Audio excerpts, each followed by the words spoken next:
Hey everyone, happy Tuesday. Showered, as you can see, hair is wet. I'm gonna put it up, and I need to make us something to eat. We haven't really eaten well this morning. I think he had a honey bun and I don't know, maybe some crackers and something, but I need to eat. So I'm gonna be making chili dogs today.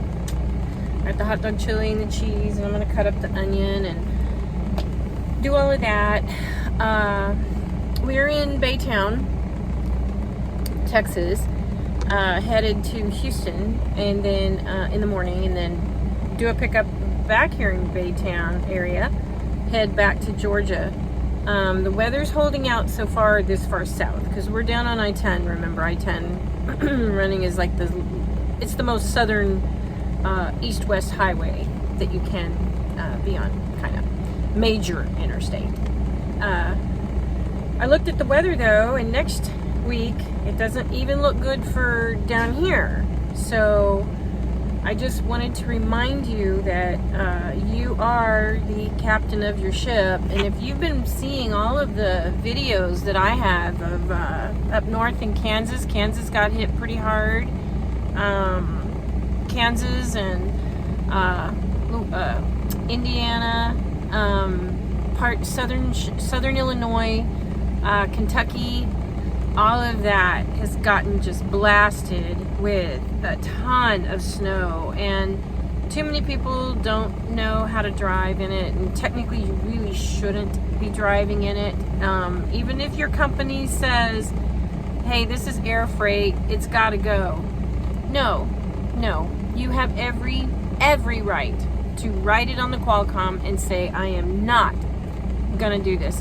This load can be rescheduled. My life can't, or anybody else's life cannot. So put it in writing, and if they penalize you for that, or if they say, well, now that you won't do air freight, or you won't drive in bad weather, we're just not gonna give you good loads. I don't think that would happen. It might. But you have recourse by saying, go to the labor board and say, look, they were forcing me to drive when I was not comfortable driving, and I'm the one behind the wheel, not them. So keep that in mind. And Mark and I have already talked about it. And if it ices down here, we will be shut down. Nope, we have plenty of food on the truck. Wait it out. Usually ice dissipates within a day or two down here this far south. Rarely do we have a whole week of bad stuff. It does happen on rare occasions, but it's extremely rare, for that to happen for a whole week where we're below, sub-freezing temperatures. So for a week. But anyway, we will wait it out. We'll find truck parking, and he watches the weather like a hawk. This time of year you have to, and normally he likes driving nights, but he becomes solar powered. Excuse me, that means he drives during the day. We call those solar powered drivers. He becomes solar powered in the winter because it's too dangerous to drive at night. It's not a good idea. So anyway, we're gonna make something to eat and keep watching the weather, and just be safe. Be really safe out there.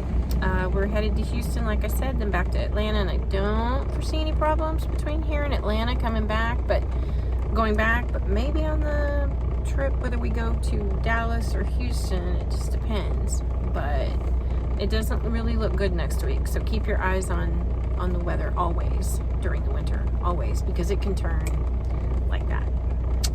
I'm gonna make chili dogs today, and I've got good stuff to do that with up here. I haven't eaten, so I'm really hungry. I'm gonna get started on that, and laundry's in, so we're keeping up with that too. I guess just keep in mind that any accident is not worth anything. Any load, do not ever put a load over your safety or someone else's safety.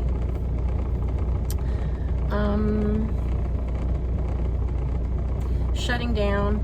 It's just recommended. That's one of the safest things to do, is just shut down and tell them, keep in contact with your company. Let them know, of course, and ask them to totally reschedule the load. Just reschedule it, because this time of year you'll see that some of the grocery shelves are empty and some of the freight doesn't come in. But if you take a look at what happened in Kansas and Kentucky and Indiana, that's why a lot of your freight doesn't make it down, because they're having accidents. If they would have just sat and waited it out 24, 48 hours, at least the load would have made it. Now they're having to make all kinds of changes because the load is destroyed, and trying to get it reloaded, get the tractor towed, get the trailer, lots of damage has gone on now. So it makes more sense if you just give it 24, 48 hours and better driving conditions. That'll save a lot.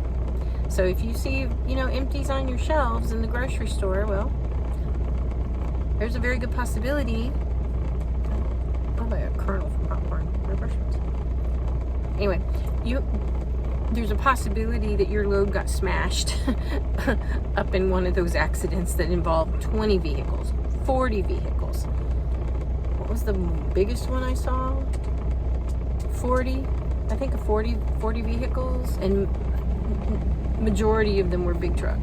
So I don't know what caused it. I don't know who crashed first. I'm not blaming the big truck. I'm just saying, if the big truck could have just given it 24 or 48 hours and let everything go through and let them clean the roads, then there's a very good possibility they would have made their delivery. It just would have been a little late. And a little late is okay compared to what they're facing now. So yeah, I can see what happened up north, and that's not who we are anymore. There was a time that we drove in that kind of conditions because we were young, full of piss and vinegar, and thought we were just the best team in the whole world and we could do it. And by the grace of God, we never got involved in something like that. But it wasn't smart, and I think it aged. I think I've told you before, it aged me a lot. I get a lot of wrinkles now, gray hair, and I think a lot of that was due to stress driving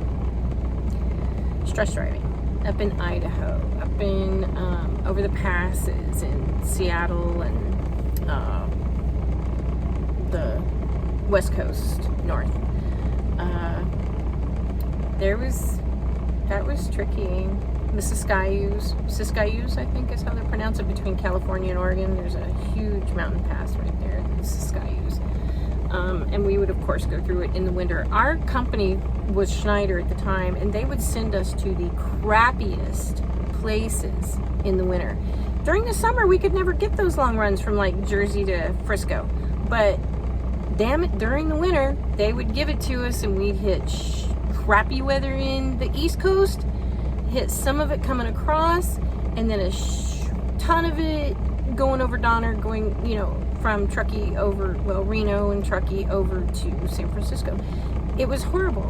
It was the worst. And then they'd send us down through Oregon over Cabbage. And I mean, I would encourage you to look some of these passes up. 4th of July Pass, the Cascades, what was that pass called, Mark? The one, Snoqualmie. Couldn't think of a name. Snoqualmie.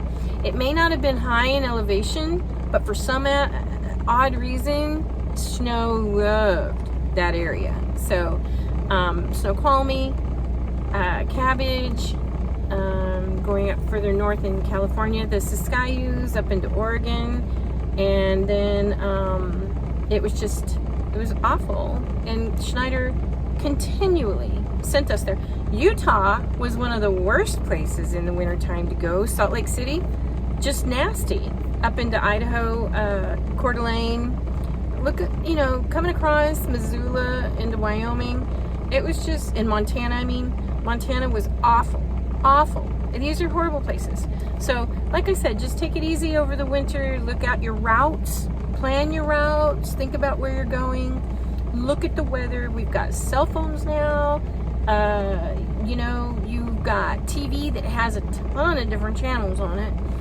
But usually your cell phone can pull up just about anywhere and look it over. Make your plans. All right. Anyway, take it easy. Have a good day. And we'll talk to you soon. Bye.